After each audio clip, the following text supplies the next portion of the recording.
Hello, it's Elaine here, the Animal Reiki Lady, and we are doing mini readings throughout the month of April. And our first mini reading is for a beautiful little doggy named Benjamin.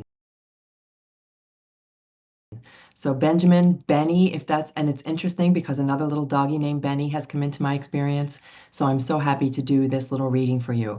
And I sat with Benny's photo this morning. The request for Benjamin's reading was asked for by Brittany on behalf of her friend Cassy. And Benjamin has crossed about a year ago, a 17, 18-year-old little Poodle-Shih Tzu mix, beautiful white puppy. And I sat with his photo this morning and received some messages. I always use automatic writing, and I'm happy to share these with you, Cassie and Brittany. So the first thing that I got was through all of my senses. I asked for something that he smelled, tasted, heard, what it felt like to be in his little paws. And I got at the end, towards the end of his life, that everything was very diminished. That was the word that I got. Not that he was blind, not that he was deaf, but that everything had softened, that he couldn't see as well, he couldn't hear as well, he definitely couldn't smell as well, and that affected his taste. So I had a sense that his appetite wasn't as happy towards the end of his physical life as it was earlier on when he was a puppy. So then I asked him to picture himself as a puppy. Just show me everything about a puppy. Oh, and I got such a sense of being a happy little dog and a foodie for sure. A foodie that he could hear, smell, taste everything. He enjoyed everything about his smells and his tastes. He also gave me a visual of a messy water bowl. Was he a messy drinker? Did it like go everywhere? I just had this sense of water everywhere whenever he drank, on his face, in his fur, in his whiskers, on the floor, shaking it everywhere was the funny little visual that he gave to me. He gave me a sense of a stuffed toy, a little, it was blue, like a bluish color, a dull blue. I don't know if it started out as dull blue, but something that he loved to play tug with, and not just tug the way that a little Shih Tzu might play tug, like shaking and enjoying having that shake and that pull back and forth. And that he gave me a sense of an amazing little growl, this funny little growl as he played this game with you.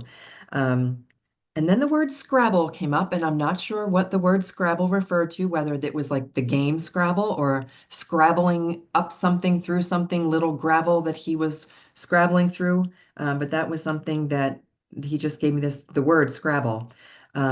His love for you is so strong. That was the other thing. Um, I got a sense when he gave me that diminished sense of his senses, his walking was different. His back legs were different. So there was some, maybe did he drag a little bit, his back legs, but that his love for you was always strong. That was one thing that was never diminished, was how much he loved you. And he said, "Thank you for giving him space." So I'm not sure what that referred to, but it was just a quick thing, that you allowed him to have his space when he needed it, and he was grateful for that. Let's see. Oh, small children. I had a sense of small children and a funny little kid song, The Ants Go Marching. Don't know if that means anything. The ants go marching one by one. Hurrah, hurrah. Popped into my head, so I don't hold anything back. Whatever he sends me is what I share with you. Being scooped up and held in front of your face, that it was a love-hate thing. He loved the feeling of being scooped up and he loved being right in your face, but he equally loved just as much being put down. So that was he loved just as much being held as being put down. His message to you, his message is he sees clearly now. There's nothing diminished. He has wonderful sight now, and he sees you all the time. And he's asking you to open your eyes and see him, that he has found a way for you to see him from in his non-physical self and to look for shadows. He said in the shadows. So if there's something in your house, in your space, in your outside yard, something where you see shadows, you will see him in. You'll see his shadow. Was exactly what I said. Look for him. Look for his shadow. And then the last thing that he wanted to share was you do you. He was never afraid to express himself. And then, like, that was funny because I had a visual of him expressing himself. You know how doggies will sometimes pull themselves along the carpet. Like I got that sense of him doing that, and that it was a deliberate pun on words. He was never afraid to express himself, and he wants you to be the real you.